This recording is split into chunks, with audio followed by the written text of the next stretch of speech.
Maka sekarang raja itulah yang menjadi pemimpinmu. Tetapi aku ini telah menjadi tua dan beruban, dan bukankah anak-anakku laki-laki ada di antara kamu? Akulah yang menjadi pemimpinmu dari sejak mudaku sampai hari ini. Di sini aku berdiri, berikanlah kesaksian menentang aku di hadapan Tuhan dan di hadapan orang yang diurapinya. Lembu siapakah yang telah kuambil? Keledai siapakah yang telah kuambil? Siapakah yang telah kuperas? Siapakah yang telah kuperlakukan dengan kekerasan? Dari tangan siapakah telah kuterima sogok sehingga aku harus tutup mata? Aku akan mengembalikannya kepadamu. Jawab mereka, engkau tidak memeras kami, dan engkau tidak memperlakukan kami dengan kekerasan, dan engkau tidak menerima apa-apa dari tangan siapapun. Lalu berkatalah ia kepada mereka, Tuhan menjadi saksi kepada kamu, dan orang yang diurapinya pun menjadi saksi pada hari ini, bahwa kamu tidak mendapat apa-apa dari tanganku. Jawab mereka, dia menjadi saksi. Lalu berkatalah Samuel kepada bangsa itu, Tuhanlah saksi yang mengangkat Musa dan Harun, yang menuntun nenek moyangmu keluar dari tanah Mesir.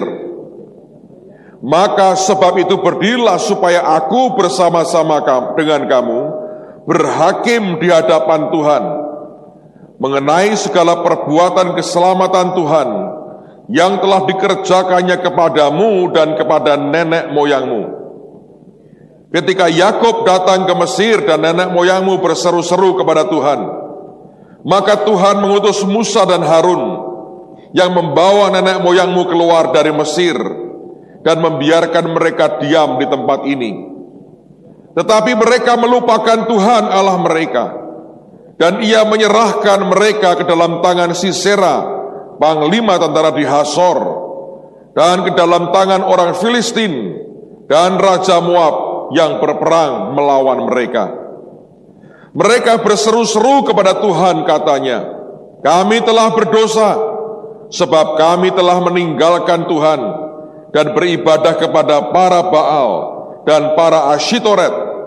Maka sekarang lepaskanlah kami dari tangan musuh kami, maka kami akan beribadah kepadamu.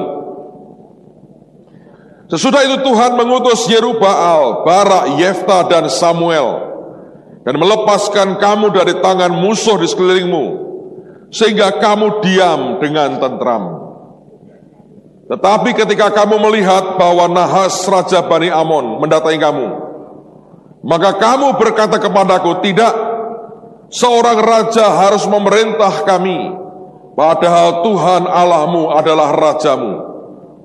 Maka sebab itu lihat, itu raja yang telah kamu pilih, yang kamu minta.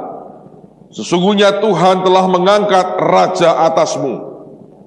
Asal saja kamu takut akan Tuhan, beribadah kepadanya, mendengarkan firman-Nya, dan tidak menentang titah Tuhan, dan baik kamu maupun raja yang akan memerintah kamu itu mengikuti Tuhan Allahmu. Tetapi jika kamu tidak mendengarkan firman Tuhan, dan kamu menentang titah Tuhan, maka tangan Tuhan akan melawan kamu dan melawan rajamu. Sekarang berdirilah dan lihatlah perkara yang besar yang akan dilakukan Tuhan di depan matamu ini. Bukankah sekarang musim menuai gandum? Aku akan berseru kepada Tuhan supaya ia memberikan guruh dan hujan. Lihatlah dan sadarlah bahwa besar kejahatan yang telah kamu lakukan itu di mata Tuhan dengan meminta raja bagimu. Lalu berserulah Samuel kepada Tuhan, maka Tuhan memberikan pada hari itu guruh dan hujan, Sehingga sangat takutlah seluruh bangsa itu kepada Tuhan dan kepada Samuel. Berkatalah seluruh bangsa itu kepada Samuel, berdoalah untuk hamba-hambamu ini kepada Tuhan Allahmu, supaya jangan kami mati. Sebab dengan meminta raja bagi kami menambah dosa kami dengan kejahatan ini. Dan berkatalah Samuel kepada bangsa itu, jangan takut, memang kamu telah melakukan segala kejahatan ini, tetapi janganlah berhenti mengikuti Tuhan, melainkan beribadahlah kepada Tuhan dengan segenap hatimu. Janganlah menyimpang untuk mengejar dewa kesia-siaan yang tidak berguna dan yang tidak dapat menolong, karena semuanya itu adalah kesia-siaan belaka. Sebab Tuhan tidak akan membuang umatnya, sebab namanya yang besar. Bukankah Tuhan telah berkenan untuk membuat kamu menjadi umatnya? Mengenai aku, jauhlah daripada aku untuk berdosa kepada Tuhan. Dengan berhenti mendoakan kamu, aku akan mengajarkan kepadamu jalan yang baik dan lurus. Hanya takutlah akan Tuhan, dan setialah beribadah kepadanya dengan segenap hatimu. Sebab ketahuilah betapa besarnya hal-hal yang dilakukannya di antara kamu. Tapi jika kamu terus berbuat jahat, maka kamu akan dilenyapkan, baik kamu maupun rajamu itu. Saudara perhatikan, ada hal yang Anda mesti kenali akan Tuhan. Tuhan kita ini Tuhan yang sangat terbuka. Dia bukan Tuhan yang otoriter. Dan ini bukan Tuhan yang berkata, pokoknya begini. Enggak. Dia ini Tuhan yang Anda bisa tawar. Dan dia Tuhan yang kadang-kadang saudara bisa paksa. Coba renungin. Dan ini faktor yang Anda harus hati-hati. Sekali lagi saya berkata, tegesin lagi. Dia Tuhan yang bahkan seringkali saudara bisa paksa. Kalau Tuhan itu sudah melihat Anda tidak bisa diberitahu, dan engkau ingin memaksakan sesuatu, tidak selalu sih, tapi seringkali Dia kalau perlu akan berkata, oke. Tapi kalau Dia berkata oke, nah ini saudara, kalau engkau gak ngerti hatinya, jangan berpikir bahwa Dia sungguh-sungguh oke.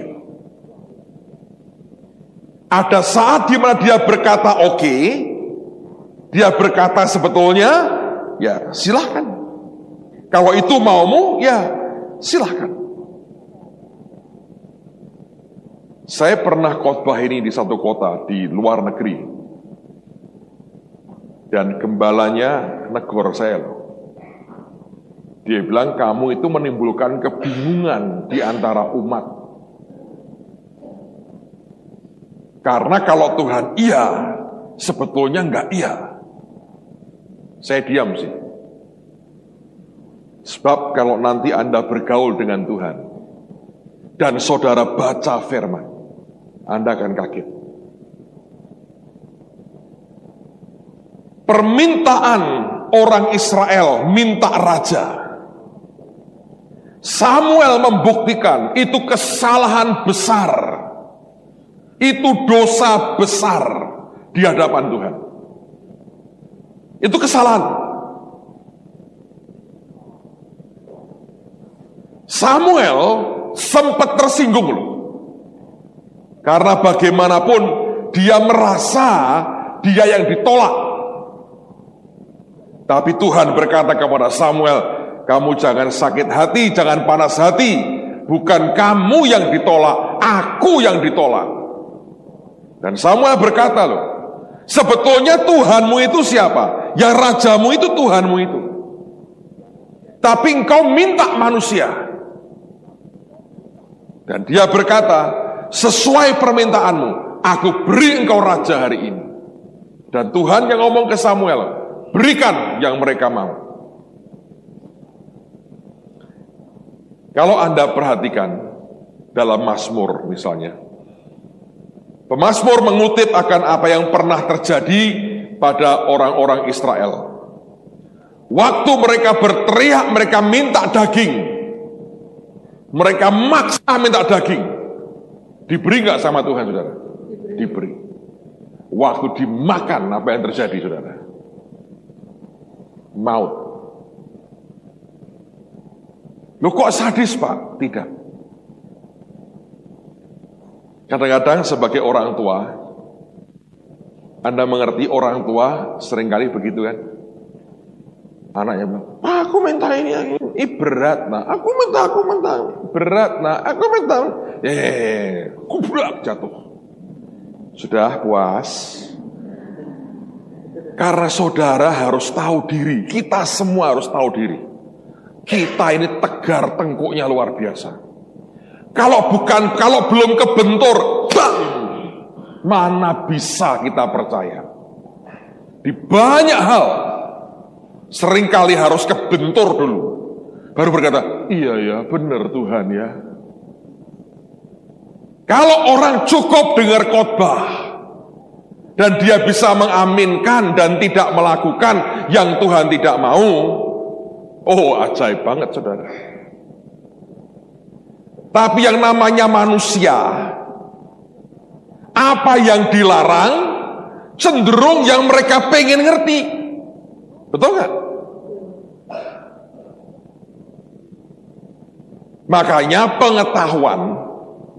buah pengetahuan tentang yang baik memang membuat manusia ada keinginan untuk tahu tentang yang baik. Tapi juga itu buah pengetahuan tentang yang baik dan yang jahat.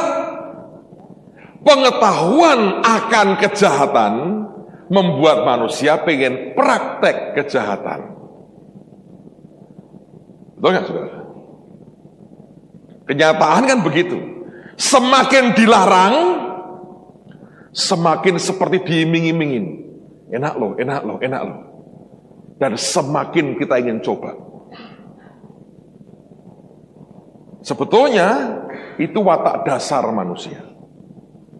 Makanya Tuhan ngerti yang namanya manusia ini kalau nggak ngalami sesuatu, kebentur, nggak akan kapok, tidak akan jerah. Makanya seringkali dia berkata, silahkan. Nah kita GR banget. Kita berkata, Tuhan boleh kok. Ngomongnya apa? Silahkan. Loh itu boleh sih, itu izin sih. Tapi izin yang berkata, setelah itu lu rasain sendiri ya katanya. Karena bagaimanapun, itu manusia kita kayak begitu. Contoh yang paling gamblang. Pada waktu Elia terangkat ke surga, roh Elia dikatakan hingga pada Elisa. Rombongan Nabi nyembah berkata, roh Elia hingga pada Elisa, nyembah kepada Elisa. Lalu mereka berkata begini, lihatlah kepada Elisa. Di antara kami hamba-hambamu ada sekian puluh orang yang tangkas. Izinkan kami mencari Elia. Dan ini nabi-nabi yang punya pemikiran aneh banget. Siapa tahu Tuhan ngangkat dia, terus dilempar ke gunung atau ke lembah. Tuhan kok main comot terus lempar, comot lempar. Kayak bola basket dijebol. Michael Jordan begitu, masa begitu? Nanti kalau Anda belajar hati orang ya, kenapa mereka bisa berpikir begitu? Sebab sebetulnya mereka tidak rela Elisa menggantikan Elia. Tetap yang namanya mereka berkata gini, kalau Elia ya kita hormatilah, opa Elia kalau kita hormati. Elisa siapa itu? Tiba-tiba di atas kita. Ketidakrelaan itu ingin mengembalikan Elia balik. supaya Elisa tidak jadi pemimpin lagi. Saudara ngerti nggak hati orang itu begitu sebetulnya? Ngerti loh, roh Elia hinggap pada Elisa. Loh kalau rohnya hinggap kan sudah mati orangnya. Tapi dalam 1 detik kemudian berubah lagi. Sebab di sini dan di sini seringkali beda. Di sini mereka bisa ngerti. Roh Elia hinggap pada Elisa. Buktinya nyembah loh mereka. Tapi 1 detik kemudian berkata, tidak bisa, kenapa Elisa yang mimpin kita? Dan itu kembali masalah di mana? Di hati kita.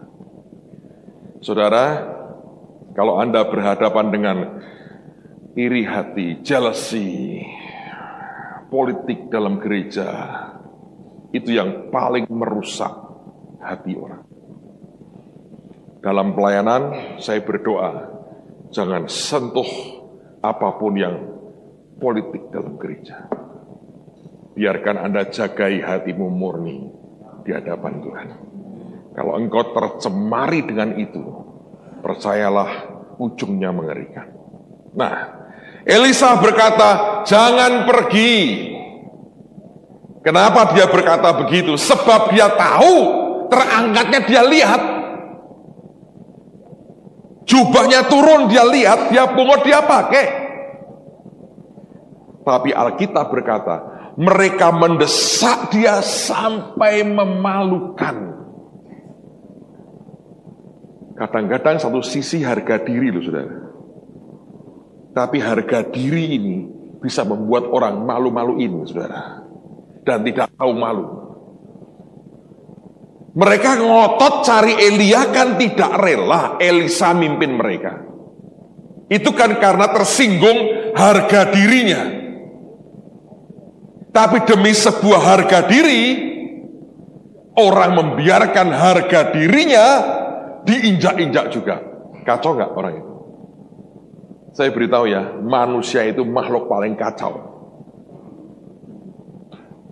Ya. Kompleksnya luar biasa. Dan itu semua sumbernya bukan di pikiran loh. Semua di sini. Setelah mereka sampai memalukan, Elisa berkata, "Oke, pergi.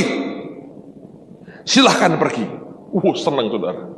3 hari 3 malam mereka jelajahi gunung lembah, cari Elia.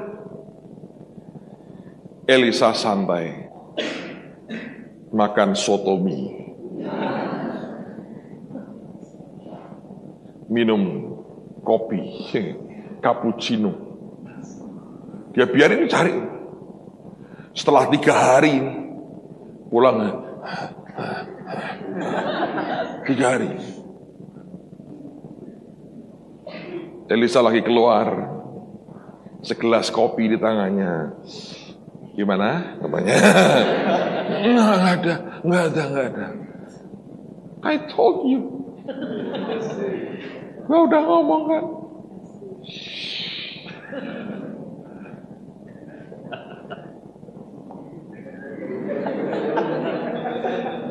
Orang Jawa berkata, geblek tuh kayak gitu saudara. Goblok banget tuh geblek kata orang Jawa. Tapi orang ya, ini kalau ini emang ini kacau saudara. Anda bisa ngomong, Anda bisa berbuat apapun yang silly banget, yang goblok banget. Nah, masuk akal. Dan Tuhan seringkali begitu dengan kita.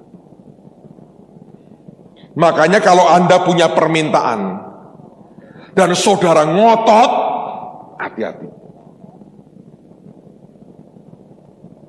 Kenal kitab ngajari kan? Yesus ngomong, saya tidak berkata bahwa Tuhan menjebak kita. Enggak, Anda harus jangan salah ngerti. Tapi ada sisi itunya. Dia memberi perumpamaan hakim yang lalim. Okay? Diminta terus sama janda ini. Dibenarkan enggak jandanya? Memang ada kalanya Anda minta terus. Tuhan berkata, oke, kamu tak benarin. Tapi ada kalanya bukan dibenarkan. Cuma dia bilang, terserah. Nah, di situ setelah Anda ngalami, kaget saudara. Loh, kok begini? Tuhan iya kok. Iya yang bagaimana? Ya iya. Iya yang bagaimana? Saya mau tanya. Anda dengan Tuhan kuat mana? Kalau berantem menang siapa? Hah, mana bisa. Yakub bergulat melawan Tuhan, menang siapa? Nah, ayo mikir sekarang. Dia berkata, kamu Israel, sebab kamu telah bergulat melawan Tuhan dan manusia, dan kamu apa? Menang. Jadi skornya menang siapa waktu berantem, saudara? Menang angka sih memang. Menang siapa? Berarti ada kemungkinan Anda dengan Tuhan kalau berantem, bergulat, bergumul, menang siapa? Jangan remehkan kekuatanmu loh saudara.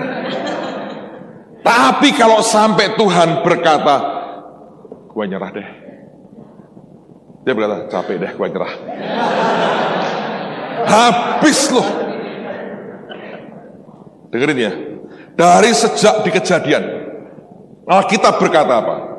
Rohku tidak akan selama-lamanya tinggal dengan manusia, karena manusia itu apa?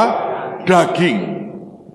Kalau Anda cek dalam bahasa Inggrisnya dikatakan, rohku tidak akan selama-lamanya bergulat, strive dengan manusia. Karena manusia itu daging. Anda tahu Tuhan seringkali capek deh, saya bilang, berhentilah, gua berhenti. Anda kalau membuat kaos, Tuhan Yesus lagi begini.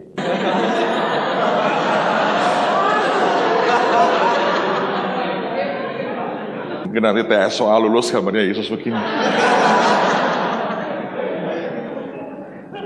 Mengingatkan semua orang, Tuhan bisa capek. Ya, Alkitab berkata loh, rohku tidak akan selamanya bergulat, strive dengan manusia. Karena manusia daging. Memang Tuhan itu panjang sabar, tapi tidak kekal sabar loh. Panjang memang betul panjang. Kalau kita kan panjang sabar, saudara. Dia panjang betul. Nah, contoh ini paling gamblang kan. Mereka minta raja. Dan Tuhan berkata, oke lah kasih.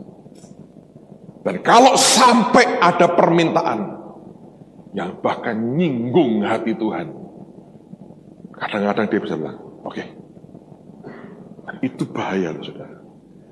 Makanya semua anak Tuhan, jangan pernah remehkan kekuatan will, kekuatan kehendakmu itu. Jangan Anda remehin.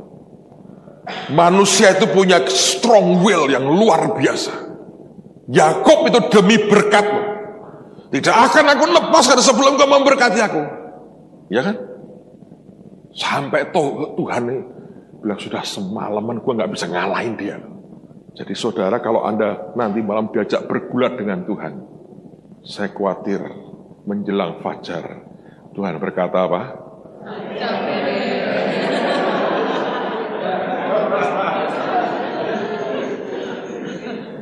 Tapi kalau sampai dia capek deh dengan saudara, repot. Saudara jangan pikir ya, karena kita kan begini, oh yang gede lebih menang dari yang kecil, yang lebih besar mesti ngalahin yang kecil, belum tentu. Tadi malam tuh loh saya ngalamin saudara. Anaknya Pak Thomas sama Bu Ripkah datangi saya. Pak Petrus Agung katanya begitu. Si Hedi ini dua-dua bersaut-sautan. Saya buktikan orang tua belum tentu menang sama anak kecil. Jarak umur kami puluhan tahun ini anak kecil kok sudah. Tapi Hedi itu hebat. Dia ngerti gini. Kalau dia mau terima mujizat, dia selalu cari saya. Terakhir lomba piano juara 1. Dia kejar terus mamahnya supaya ketemu saya. Sekedar minta didoakan. Dia bilang gini, kalau Om Agung yang berdoa, pasti didengar Tuhan. Dia ngerti anak ini, saudara. Jadi dia kemarin, saya buktikan, saya nggak menang. Dia bilang gini, jalan apa yang tidak bisa diinjak, tidak bisa dilihat, tidak bisa dipegang, tidak bisa dijalani. Jalan apa? Saya bilang, jalan-jalan, saya bilang begitu. Salah, jalan pikiran.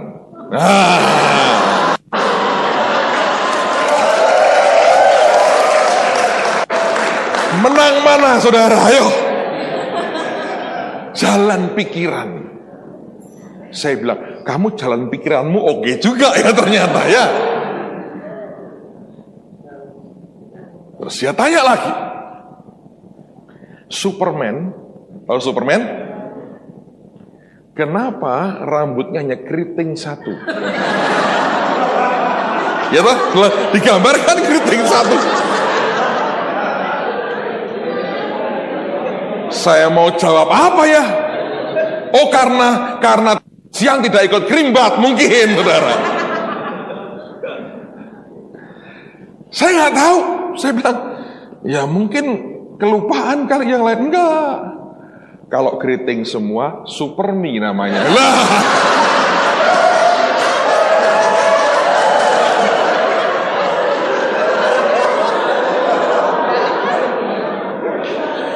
Dua kali begitu, udahlah saya pulang. Saya pulang.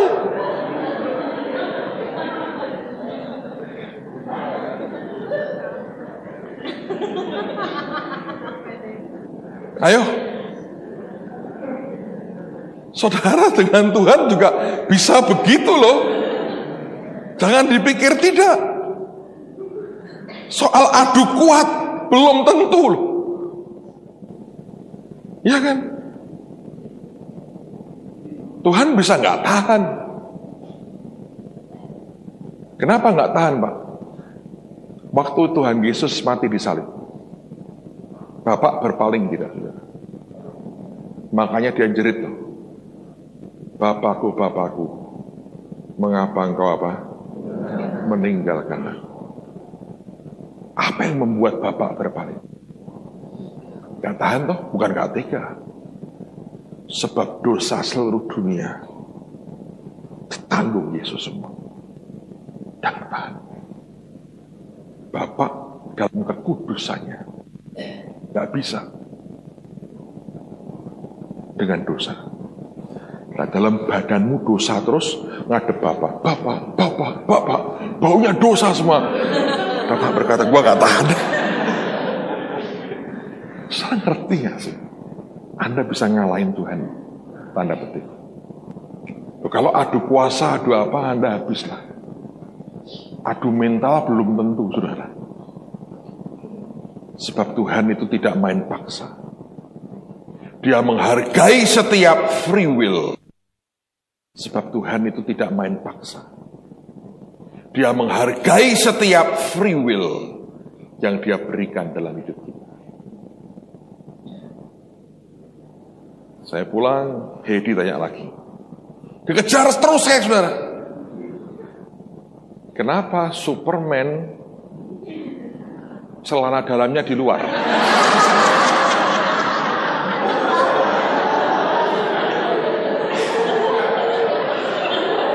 Saya bilang meneketehe, saudara.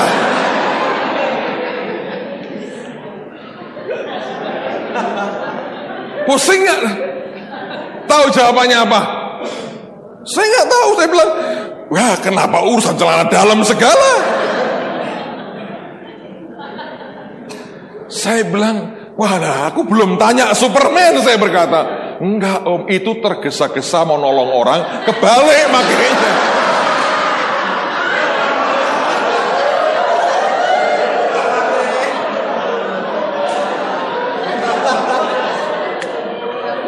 Bagaimana bisa menang begitu? Dan ketika dia tahu dia menang, saya dikejar terus.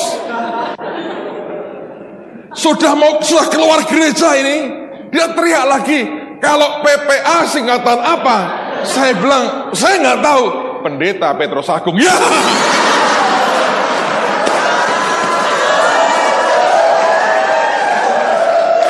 Saya bilang, bye-bye, saya kabur.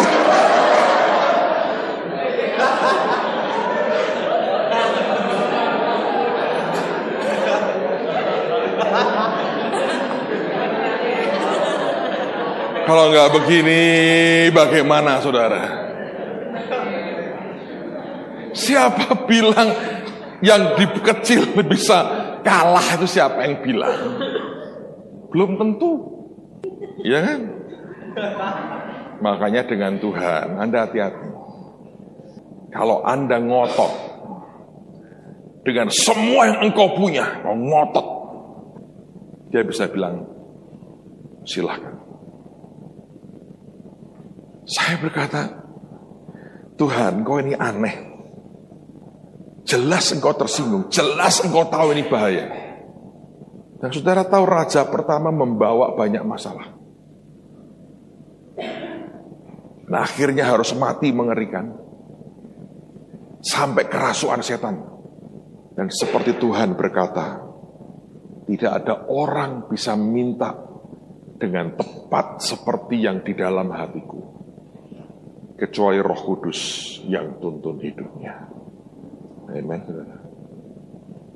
So, saya baca ini, saya bilang, kok bisa ya? Aneh sekali. Tapi sisi lain, dan Samuel membuktikan loh. Gini, ini musim apa ini? Panen. Tidak mungkin ada hujan, nggak ada guru. Aku akan minta Tuhan berikan itu sebagai tanda. Diberi Tuhan, saudara. Jadi yang Samuel omongin itu benar. Dia mengungkapin hatinya Tuhan. Dia minta guru, dia minta hujan, diberi Tuhan. Di musim yang tidak mungkin ada seperti itu. Sampai Alkitab berkata rakyat itu takut dengan Tuhan. Dan takut terhadap Samuel. Tapi Tuhan itu, saudara, ini bedanya. Kalau manusia sudah berkata silahkan, dan kemudian nekat, sambil dikutuki, rasain dulu, biar nanti rasain seperti apa. Nah, benar kan? Rasain dulu. Manusia itu begitu. Kalau Tuhan tidak. Tetap kasih sayangnya itu luar biasa. Dan ini yang tidak bisa dijumpai dalam manusia sebetulnya. Tetap sayangnya itu besar. Sudah begitu tuh, dia bilang oke dah. Dia berkata, asal kamu ikut aku, asal kamu setia, asal kamu beribadah, asal kamu nyembah aku, sudahlah, aku tetap berkati kamu. Itu kalau enggak karena kasih yang besar dan hati yang besar. Nggak mungkin. Dan Samuel dengan cepat sekali dia bisa mengadaptasikan dirinya. Dia sadar waktunya selesai, walaupun dipercepat karena biasanya seorang hakim itu berhenti ketika dia sudah mati. Samuel berkata, oke, mulai sekarang Saul ini rajamu. Selama pembicaraan ini Saul diam. Tapi dia juga mengerti, sudah terjadi suksesi, ada handover, penyerahan dari Samuel kepada Saul. Dan Samuel berkata, bagianku adalah mendoakan kamu dan mengajar jalan yang baik dan jalan yang lurus. Dan dia berkata, dijauhkan dari aku dosa dengan tidak mendoakan kamu. Dia bilang, tetap aku doain kamu. Tetap aku ajari kamu. Itu kalau hatinya nggak beres, saudara. Nggak mungkin. Ya toh? Dia akan kepahitan. Saya ingat cerita Perdana Menteri Malaysia. Anda tahu Mahathir Mohamad, pernah dengar nama itu ya? Ini orang yang cukup lama juga berkuasa di Malaysia. Ketika dia mau turun, dia menyiapkan beberapa orang pengganti sebetulnya. Dulu ada namanya Anwar Ibrahim. Tapi Anwar ini terlalu berambisi. Baru mau diberi sudah nata ini, nata itu, nata itu. Sehingga Mahathir berkata, wah ini orang gawat ini. Dan Mahathir gak suka banget. Singkirin. Politik bisa kejam banget. Setelah beberapa saat, dia pilih. Ini orang dipanggil Pak Lah, Abdullah Badawi. Orangnya tenang, orangnya cool. Tidak seperti Mahathir yang konfrontasi dengan bara dan sebagainya. Ini orang lebih realistis, diem, tidak banyak apapun yang dia buat low profile. Mahathir happy. Dia kasih Pak Allah ini jadi Perdana Menteri, menggantikan dia mundur. Selang tidak lama, dimusuhi orang ini. Sebab di dalamnya ternyata tetap ada perasaan tidak rela. Itulah hati manusia. Memang kalau Anda ikuti secara politik dari konyol banget, dia mau berjuang lagi dari bawah. Di pemilihan sebuah distrik kecil, dia kalah dan tidak menang. Bayangin, bekas puluhan tahun mimpin Malaysia. Ketika waktunya habis, di daerah kecil tempatnya dia pun, dia tidak didukung oleh rakyat lagi. Tapi Samuel ini beda. Dia tahu kapan saat dia berhenti. Dia tahu dari pihak Tuhan sudah final. Tuhan berkata, oke, aku berikan Saul. Walaupun nyakiti hati Tuhan, walaupun Tuhan gak terlalu suka, tapi Tuhan berkata, oke lah aku berikan raja. Dan tetap dia mau memberkati umatnya. Samuel sadar, kalau dia menentang raja ini juga seperti menentang Tuhan. Dia tempatkan, dia geser dirinya dengan sangat cepat. Dengan hati begitu lapang.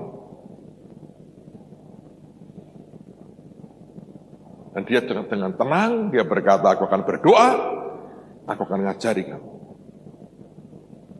Tapi dia hanya berkata, dia pesan satu hal. Kamu mesti nyembah Tuhan. Dia nggak pernah berkata, kamu ingat aku. Enggak. Dia hanya berkata, kamu nyembah, kamu ibadah ke Tuhan. Pemimpin dengan hati seperti ini. Pemimpin yang selalu mengarahkan orang di bawahnya untuk melekatnya ke Tuhan, bukan ke dirinya. Satu hari kelak kalau Anda jadi pemimpin, jangan pernah lekatkan orang kepada dirimu. Ingat apa yang seperti Yohanes Pembaptis. Alkitab berkata, mereka mendengarkan dia, lalu mereka mengikut Yesus. Yohanes teriak kepada murid-muridnya, inilah anak domba Allah. Mereka dengar perkataan Yohanes, mereka dengarkan perkataan Yohanes, tapi yang mereka ikuti siapa? Yesus. Kalau saudara membangun satu hari pelayananmu seperti sebuah geng yang hanya berpusat dalam dirimu sendiri, di jangka pendeknya Anda berpikir Anda hebat dan berkuasa. Anda hebat, Anda punya kingdom. Tapi pada long termnya Anda sedang membunuh orang-orang di sekitarmu karena sumber kehidupan bukan pada kita, tapi ke siapa? Ke Tuhan, saudara. Kalau dari sejak awal tidak pernah kita tanamkan seperti ini, kita tidak pernah punya hati hamba sebetulnya. Karena antara orang ikut Tuhan lewat kita ini, dengan gampang kita tempelkan ke Tuhan atau ke kita, itu keputusan dari si pemimpin sendiri. Kalau Anda buat orang-orang itu begitu terpikat dengan saudara, Anda belain dengan jiwa saudara, dan buat orang itu tergantung dengan Anda, dan hanya nempelnya ke saudara, dan tidak lagi ke Tuhan, punya hubungan yang baik, bahkan tidak menghargai orang lain di sekitarnya, Anda sedang membangun kerajaanmu sendiri.